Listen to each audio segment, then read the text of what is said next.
హగ్గయి గ్రంథం 1వ అధ్యాయము 12వ వచనం చదవండమ్మా. షయల్తీయేలు కుమారుడైన జెరుబ్బాబెలును యెహోజాదాకు కుమారుడును ప్రధాన యాజకుడునగు యెహోషువయు శేషించిన జనులందరూ తమ దేవుడైన యెహోవా మాటలు ఆలకించి తమ దేవుడైన యెహోవా ప్రవక్త అయిన హగ్గయిని పంపించి తెలియజేసిన వార్త విని యెహోవా యందు భయభక్తులు పూనిరి. హల్లెలూయా. హగ్గయి అనే ఆయన ఒక ప్రవక్త అండి. హగ్గయి ప్రవక్త అంటే దేవుని యొక్క ఆలోచనని, దేవుడు మన పట్ల చెప్పాలనుకున్న ఆశీర్వాదాలని ప్రార్థించి తీసుకొచ్చే వ్యక్తి, అంటే ఒక పాస్టర్ గారు లెక్క అనమాట ఆయన. ఈ హగ్గయి గ్రంథకర్త ఆ పేరే పెట్టేశారు. అయితే ఆయనకి దేవుడు చూపించిన దర్శనం ఆ కాలానికి, హగ్గయి గారు జీవించిన ఆ కాలంలో ప్రజలు, క్రైస్తవులు, ఎటువంటి దేవుని నమ్మిన బిడ్డలు ఏ రకమైన ఇబ్బందుల్లో ఉన్నారంటే వారు తీవ్రమైన నిరాశలో ఉన్నారండి. చాలా తీవ్రమైన నిరాశలో, బాధలో, దుఃఖంలో, ఎటు తోచని వేదనకరమైన స్థితిలో వారి జీవితం గడుస్తుందండి. యెహోవా నమ్మిన ప్రజలందరి జీవితం చాలా వేదనలో ఉన్నారు, చాలా దుఃఖంలో ఉన్నారు, తీవ్రమైన నిరాశలో ఉన్నారండి వారు. ఎందుకంటే అప్పటికే వారికి దేవుని యొక్క ప్రత్యక్షత, అంటే దేవుడు వారికి కనిపించడం మానివేశారు.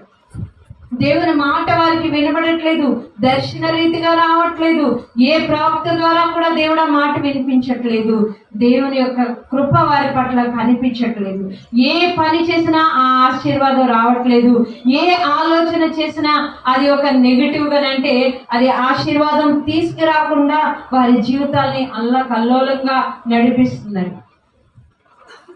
దేవుని లేని జీవితం ఊహిస్తే బహు భయంకరం.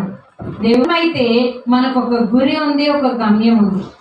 మరి ఈ ప్రయాణంలో ప్రభువారు మనకి దర్శనం ఇవ్వకపోతే, ఆయన మనతో మాట్లాడకపోతే, ఆయన యొక్క వెలుగు, ఆయన యొక్క ప్రత్యక్షత మనకి రాకపోతే మన స్థితి ఎలా ఉంటుందండి? ఎలా ఉంటుంది? అంధకారం, అయోమయం. ఏంటి ప్రభువారు నన్ను దర్శించట్లేదు, ప్రభువారి కృప నా మీదకి ఎందుకు రావట్లేదు, ఎందుకు ఇంత తీవ్రమైన ఇబ్బందులు, లేదా ఎందుకు ఇంత కఠినమైన పరిస్థితులు, దేవుని యొక్క ప్రేమనే కోల్పోయిన నా పరిస్థితి ఏంటి అనే ఒక మన నిరాశలోనికి వెళ్ళిపోతాం. ఆ ప్రజలు కూడా అలాంటి తీవ్రమైన నిరాశలో ఉన్న సమయంలో ఇక్కడ హగ్గయి అనే ప్రవక్త ద్వారా దేవుడు మాట్లాడుతున్నాడండి. దేవుడు మాట్లాడుతున్నాడు. హగ్గయి అనే ప్రవక్తని పంపించారు. ఆయన తన ప్రజల్ని కనికరించి ఆయన సేవకుని పంపించి ఆయన చెప్తున్నారు, మీరు 1వ అధ్యాయంలోనే పై వచనాలు చదివితే మనకు అర్థం అవుతుంది, నేను చెప్తానులేండి. అయితే అక్కడ దేవుడు చెప్తూ ఉంటాడు, మీరు ఇంకా సమయం రాలేదు, ఇంకా దేవునికి సమయం రాలేదు అని వాళ్ళు ఏం చేస్తున్నారంటే దేవుని ఆలయాన్ని కట్టట్లేదంట. ఆ రోజుల్లో దేవుని ఆలయము శిథిలమై సరైన స్థితిలో లేదు. కానీ ఆనాటి రాజులు ఏం చేస్తారంటే ఆలయం కడదామని చెప్పట్లేదంట, ఇంకా సమయం ఉంది, ఇంకా తర్వాత కడదాం, ఆలయానికి కంగారేముందిలే, ఆలయానికి తర్వాత కడదాం అని వాళ్ళ సొంత పనులు చూసుకుంటున్న సమయంలో దేవుడు హగ్గయి గారికి ప్రత్యక్షమై ఆయన సేవకుడైన ప్రవక్త ద్వారా మాట్లాడుతున్నారు. మీరు మీ యొక్క శరంబి వేసిన ఇళ్లలో మీరు ఉన్నారు, అంటే అన్ని కట్టుదిట్టమైన గృహ నిర్మాణం చేసుకుని మీరు ఉన్నారు. ఇప్పుడు ఒక ఇల్లు కట్టుకునేటప్పుడు మనం ఏం చేస్తాం? దొంగల భయం లేకుండా, దొంగలు మన లోపలికి రాకుండా ఏం చేస్తాం? ప్రహారీలు ఎత్తుగా కడతాం. వాటికి కొంతమంది ధనవంతులు ఏం చేస్తారు? కరెంటు కూడా పెట్టుకుంటారు. కొంతమంది ఇదివరకు చాలా మా చిన్నప్పుడు గాజు మొక్కలు పెట్టుకునేవారు, ఇప్పుడు ఎక్కడ కనిపించట్లేదు. ఇప్పుడు ఏం చేస్తున్నారు? గాజు మొక్కల బదులు సీసీ కెమెరాలు పెట్టుకుంటున్నారు. ఎందుకని? ఎవరైనా అన్యాక్రాంతంగా మన ఇంట్లోకి చొరబడతారేమో అనేసన్నారు. ఇల్లు కట్టుకునేటప్పుడు అన్ని జాగ్రత్తలు తీసుకుంటారు. ఎలాగా? ఎటు నుంచి కూడా మనకి శత్రువు రాకుండా అన్ని జాగ్రత్తలు తీసుకుని ఏం చేస్తారు? ఆ ఎత్తు గోడలు, ఎత్తు లేకపోతే ఆ గేట్లు, అంటే బయట వారి నుంచి ఇంటికి ఎటువంటి ఇబ్బంది లేకుండా ఇంట్లో ఉన్న వారికి ఇబ్బంది లేకుండా చాలా స్ట్రాంగ్ గా చాలా పక్కా ప్లాన్ తో కట్టుకుంటా ఉంటారు. ఆ రోజుల్లో ఉన్న రాజులు కూడా ఏం చేస్తున్నారంటే వాళ్ళ ఇల్లు కట్టుకుంటున్నారు, వాళ్ళ మందిరాలను కట్టుకుంటూ వారి యొక్క సుఖ విలాసవంతమైన జీవితానికి వారు వెచ్చిస్తున్నారు తప్పించి ప్రజలు ఆరాధించుకోవడానికి దేవాలయాన్ని మాత్రం కట్టట్లేదంట. ఎంత విచారకరమైన పరిస్థితిలో ఉన్నారు ఆనాటి ప్రజలు.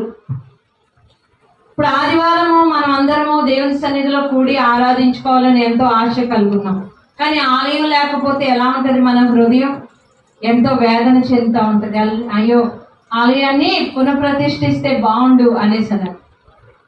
ఇక్కడ మన ఈ ఆలయానికి ముందు ఒక తాటాకు పాకు ఉండేది.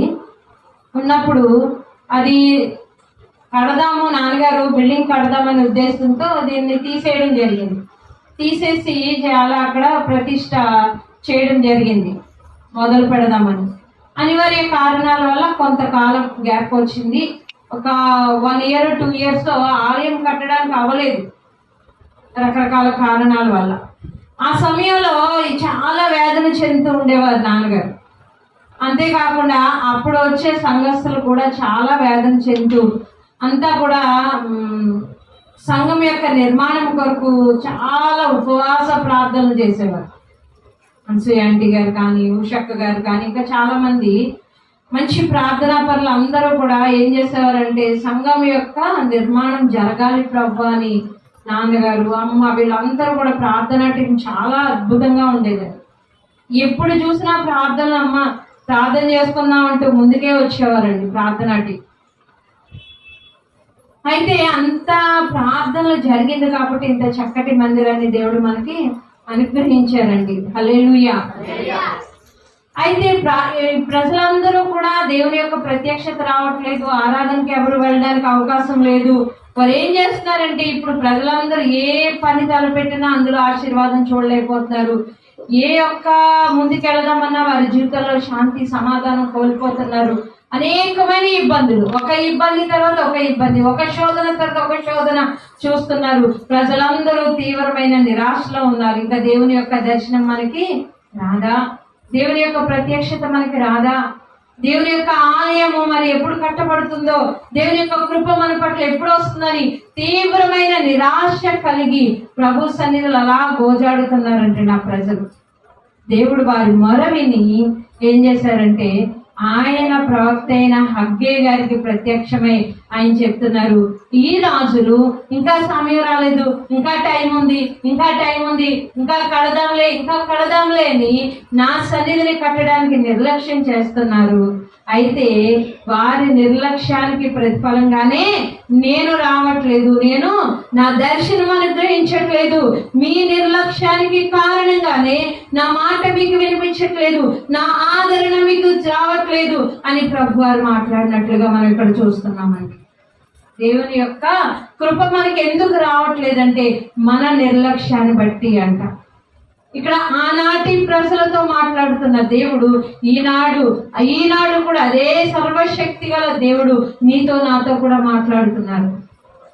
ఎందువల్ల దేవుని కృప రావట్లేదు, ఎందువల్ల దేవుని యొక్క ప్రసన్నత మన జీవితాల్లోకి రావట్లేదు అంటే మనం ఏం చేస్తున్నామంట దేవుని సన్నిధిని అలక్ష్యం చేయడం వల్లే అని చెప్తున్నారు. దేవుని సన్నిధిని నిర్లక్ష్య పెట్టబట్టేనంట. ఇక్కడ ప్రజలందరూ తీవ్రమైన నిరాశలు ఉన్నప్పుడు దేవుడు చెప్తున్నాడు, మీరు మీ యొక్క ఆస్తులు పెంచుకోవడంలో, మీరు మీ యొక్క గృహాలు నిర్మించుకోవడంలోనే ఆనాటి రాజులు కాలం గడుపుతున్నారు. కానీ దేవుని యొక్క ఆలయానికి ఇంకా సమయం ఉంది, కంగారు పడుతుందని చెప్తున్నారు. అందువల్లే నేను రావట్లేదు, నా కృప మీ దగ్గరికి రావట్లేదు. కానీ నేను మీ మొరని, ఈ ప్రజల యొక్క కన్నీటిని నేను చూశాను. హల్లెలూయా. దేవాది దేవుడు వాత్సల్య పూర్ణుడండి. ఆయన ప్రేమమూర్తి, ఆయన కరుణామూర్తి. ఆయన నీ కన్నీటిని చూసి, ఆ ప్రజల యొక్క కన్నీటిని చూసి ఆయన తన ప్రవక్త ద్వారా మాట్లాడుతున్నారు. నేను ప్రజల యొక్క హృదయ వేదనని చూశాను, నేను అందుకే దిగొస్తున్నాను. మీరు నా మాటలు వింటే నేనేం చేస్తాను, మీకు కావలసినవన్నీ కూడా మీకు అనుగ్రహించడానికి సిద్ధంగా ఉన్నాను అని వాగ్దానం చేసిన ఆ మాటలు ప్రవక్త అయిన హగ్గై మాట్లాడుతుండగా ప్రజలందరూ విన్నారంటండి. దేవుని యందు భయభక్తులు కలిగి దేవుని యందు భయభక్తులు ఉండడానికి పూనుకున్నారంటండి. హల్లెలూయా. బిగ్గరగా చెప్దామా? హల్లెలూయా. పూనుకున్నారంటండి. పూనుకోవడం, ఒక పనికి మనం ఏం చేయాలి? పూనుకోవాలి.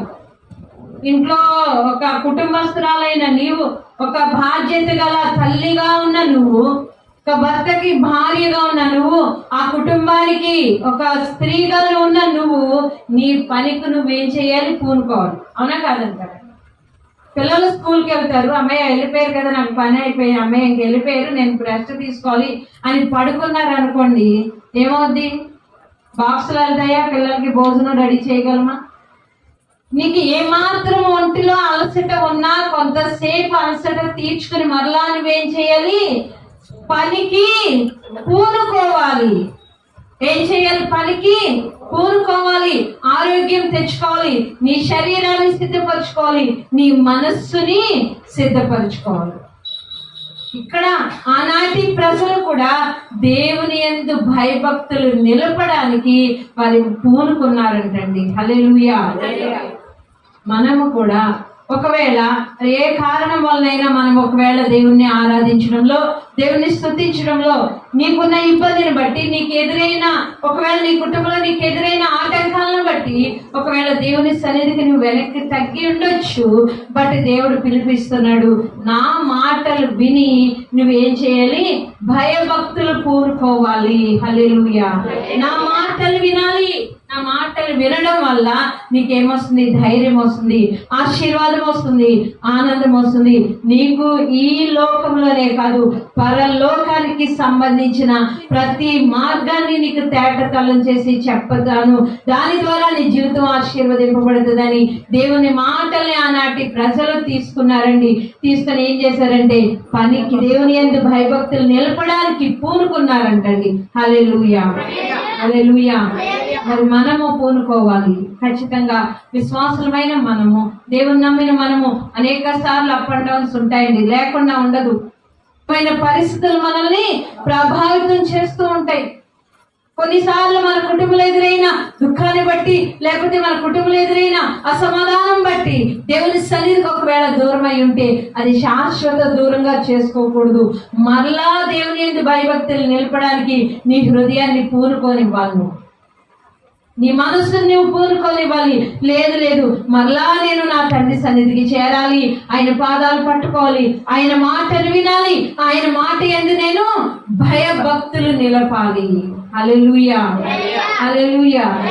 ఒకవేళ ఎవరైనా నిరాశలో ఉన్నట్లయితే కనుక ప్రభు వారిస్తున్న పిలుపుని అందుకోమ్మా. ఎందుకంటే దేవుడు చెప్తున్నాడు, ఎటువంటి పరిస్థితినైనా ఆయన సరి చేయగల దేవుడు. ఆనాటున్న ప్రజలు తీవ్రమైన నిరాశలో ఉన్నారు.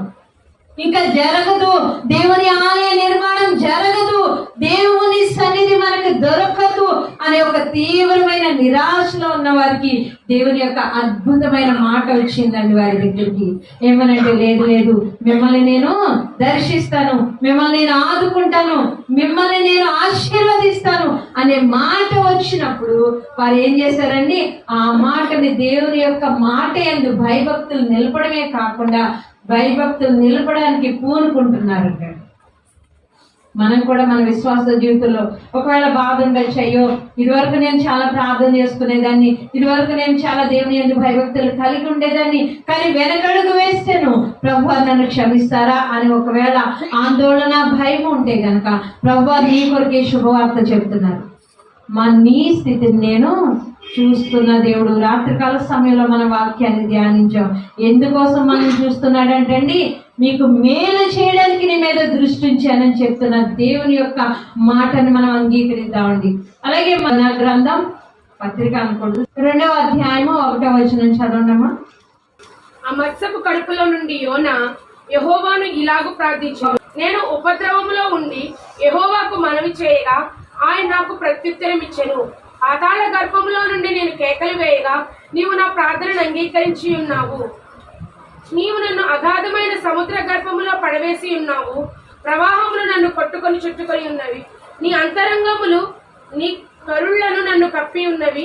నీ సన్నిధిలో నుండి నేను వెలివేయబడినను నీ పరిశుద్ధాలయము తట్టు మరలా చూచుదరను కొంటిని. ఇక్కడ యోనా ప్రవక్త గురించి మనకు తెలుసు. ఆయన్ని దేవుడు నినివే పట్టడానికి వెళ్ళి ఆ ప్రజలందరూ కూడా భయంకరమైన పాపంలో ఉన్నారు, వారందరికీ కూడా చెప్పు దేవుని యొక్క మీరు భయంకరమైన పాపంలో ఉన్నారు, దేవుని యొక్క ఉగ్రత మీ మీదకి రాబోతుంది అని వారికి హెచ్చరిక చెయ్యి యోనా అని దేవుడు యోనా గారిని వెళ్ళమని ఆయన దర్శనమిస్తే యోనా గారు ఏం చేశారంటే ఆయన తర్షీషు వెళ్ళే ఓడెక్కేశారు. దేవుని మాట వినకుండా ఏం చేశారు, ఇంకో ఊరు వెళ్ళిపోయి ఓడెక్కేశారు. నాకు డౌట్ వస్తుంది, ఇది చదివినప్పుడు అదే ఊర్లో ఉండొచ్చు కదా, అదే ఊర్లో ఉండొచ్చు కదా. అంటే చూడండి, దేవుని మార్గాల్లో తప్పిపోతున్నాం అన్నా సరే దేవుడు అక్కడ ఏం చేస్తాడు, ఆ మార్గాలను కూడా ఆయన మార్చడానికి సిద్ధం చేస్తాడండి. ఇప్పుడు యోనా గారు దేవుని మాట వినకుండా నినివే పట్టణం వెళ్ళమన్నారు దేవుడు. యోనా గారు నినివే పట్టణానికి వెళ్లకుండా అదే ఊర్లో అదే ఆయన ఇంట్లో ఉండిపోవచ్చు కదా. ఎందుకు తర్షీషు వెళ్ళే ఓడెక్కారు అంటే దేవుని కార్యము ఖచ్చితంగా నెరవేర్చబడాలి. ఇంకో ఊరు వెళ్ళి ఓడెక్కేశాడు అంటండి. టికెట్ తీసుకున్నాడు, ఓడెక్కాడు. ఆయనేమో వెళ్ళిపోయి అడుగుకి వెళ్ళి పడుకున్నారంట. ఆయన పని ఆయన చేస్తే దేవుడి పని దేవుడు చేస్తాడు. ఓడ నడుస్తుంది, నేను నిద్రపోవాలి అనుకున్నాడు, ప్రార్థన మానేశాడు, అడుగుకి వెళ్ళి పడుకున్నారు. ఆయన మంచి నిద్రలో ఉన్నారు. గాలి తుఫాను మొదలైంది, ఆయనకు అసలు ఏమీ తెలియదండి. గాలి తుఫాను మొదలైంది, మొత్తం ప్రజలు అందులో ఉన్న వారు ప్రయాణికులు అందరూ కూడా వాళ్ళ సామాన్లన్నీ సముద్రంలో పడేస్తున్నారు. ఓడ తేలికవుద్దేమో, వాళ్ళ దేవుడిని పూజించుకున్నారంట. అయినప్పటికీ తుఫాను ఎక్కువైపోతుంది. తుఫానే హెచ్చరిక లేదు, బానే ఉందని బయలుదేరేమో, ఇప్పుడు చూస్తే నడి సముద్రంలో తుఫాను, చనిపోతామేమని భయం వేస్తున్నప్పుడు ఆ ఓడ నడిపే నావికుడు అందరినీ అన్నాడంట, అయ్యా మీరు ప్రార్థన చేసుకోండి, చనిపోతామేమో తెలియదు, మన బ్రతికించేవాడు దేవుడు ఒక్కడే, మీ దేవుడిని ప్రార్థన చేసుకోండి అని చెప్తూ ఆయన మొత్తం అందరూ ఉన్నారో ఎంతమంది సముద్రంలో పడిపోయారు అందరినీ వెతుక్కుంటూ చూసేటప్పటికల్లా ఓడ అడుగు భాగంలో ఒక వ్యక్తి నిద్రపోతున్నారంటండి. ఆయనే దేవుని సేవకుడు యోనా గారు. ఆయనకి ఎంత ఓడ నడిపోయినా ఆ నావిడికి చాలా కోపం వచ్చింది. ఇక్కడ ఎంత తుఫాను వచ్చి మేము చచ్చిపోతాను, ప్రాణాలు గుప్పిట్లో పెట్టి ఉంటే నీకు నిద్ర అనేసానని అందుకే అంటారు ఆయన. పోయి నిద్రపోతా అని పిలుస్తాడు ఆయన. నీకేమొచ్చిందిరా బాబు అలా నిద్రపోతాం, మామూలుగా మనకు చెప్తారు కదా ఇంట్లో, అదే మాట అన్నారు ఆయన కూడా. నీకేమొచ్చిందే బాబు నిద్రపోతున్నాం, ఈ తుఫాన్ నీకు తెలియట్లేదా, ఓడ ఇలా తిరగబడిపోతుంది నీకు తెలియట్లేదా అన్నప్పుడు మన యోనా గారు నిద్రకళ్ళతో లేచారు. ఏమైందంటే ఇలాగో చూడండి, ఆయన చూశారు. ఆయనకి వెంటనే అర్థమైపోయింది, ఈ తుఫాను నా వల్లే వచ్చింది. వాడ బయలుదేరినప్పుడు తుఫాన్ ఏమి లేదు, చాలా చక్కటి ఎండ, అంతా బాగుంది. ఇప్పుడు ఇంత భయంకరమైన తుఫాను నా వల్లే వచ్చింది. కాబట్టి ఆయన అన్నాడు, అయ్యా నువ్వెవరవి, నీ దేవుడు ఎవరు అంటే ఆకాశాన్ని భూమిని సృష్టించిన ఆ సృష్టికర్త నా దేవుడు.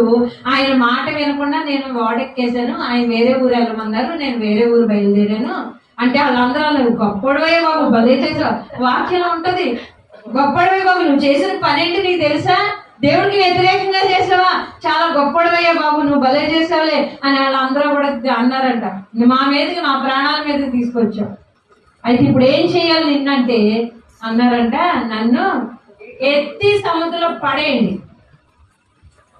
లేకపోతే ఇది అనగదు, నా వల్లే వచ్చింది కాబట్టి ఎత్తి నన్ను సముద్రంలో పడేయండి అని చెప్పినప్పుడు వాళ్ళందరూ, అయ్యో నేను ఒక మనిషిని ఎలా చంపుతామయ్య బాబు చూస్తూ అంటే అంతకు మించిన ఆల్టర్నేటివ్ మీకు లేదయ్యా చెప్పారు నోవా గారు, మీకు అంతకు మించిన ఆల్టర్నేటివ్ లేనే లేదు.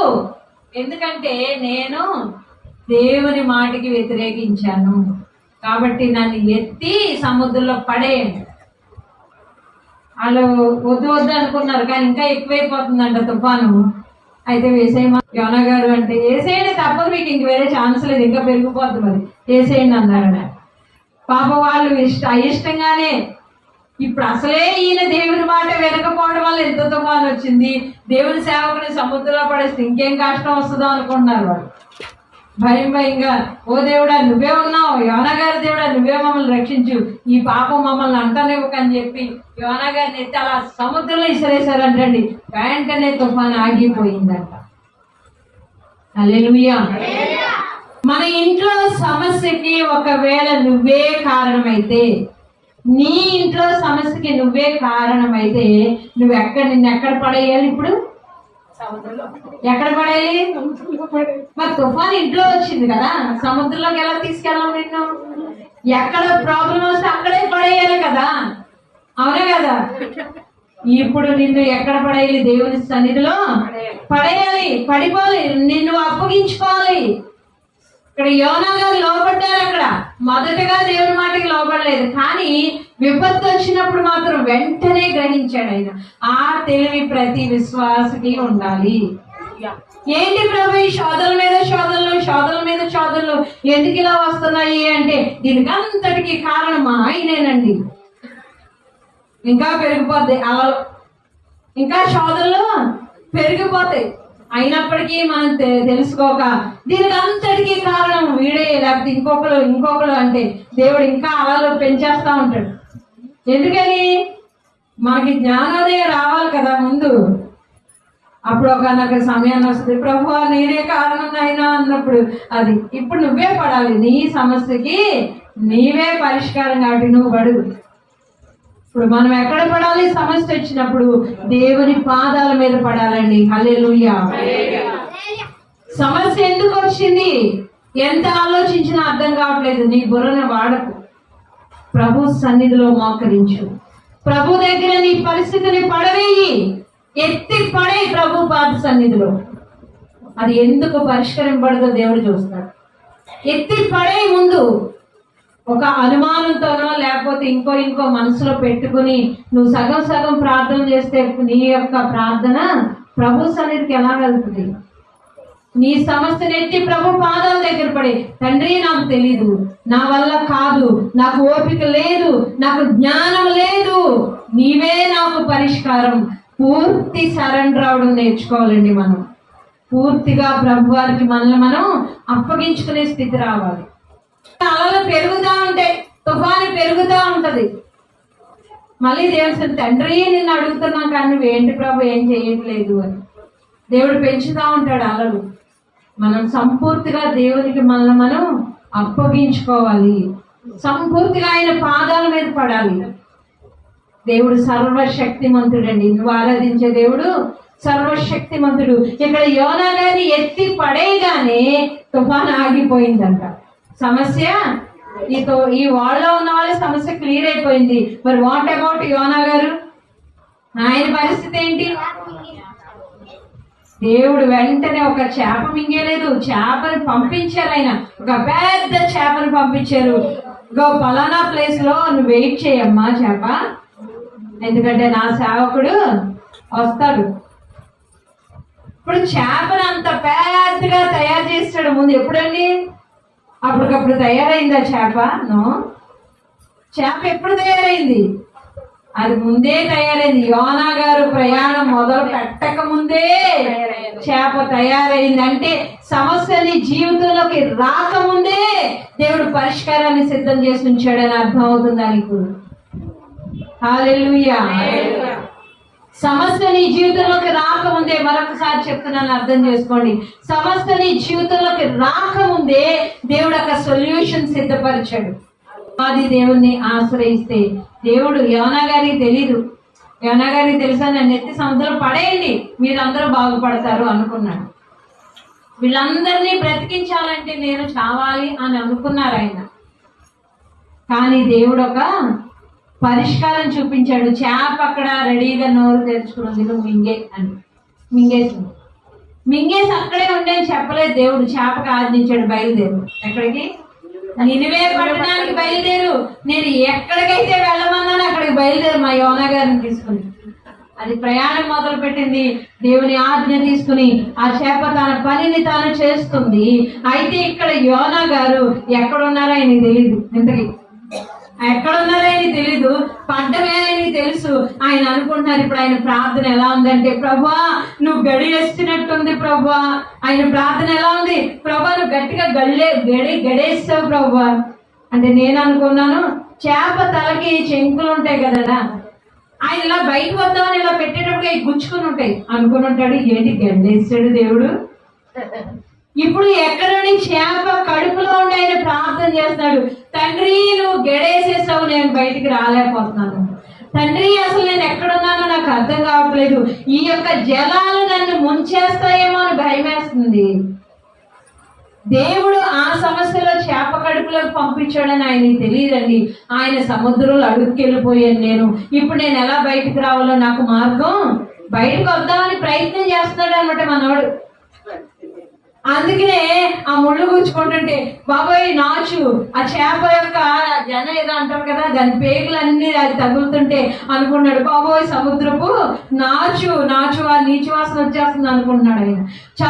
సముద్రపు నాచు నా తలని చుట్టుకుంది దేవా అన్నాడు.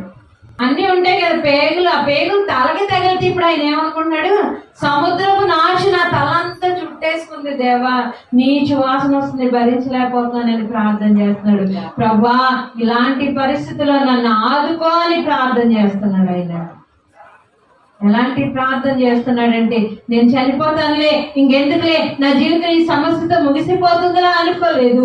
ఆ సమస్యలో సముద్ర గర్భంలో ఉన్నాను అనుకుని ఆయన చేప కడుపులో మోకరించి ప్రార్థన చేస్తున్నాడు, తండ్రి నాకు అవకాశం ఇయ్యి, ఒక్క అవకాశం ఇయ్యి, నన్ను బయటపడేయని ప్రార్థన చేస్తున్నాడు.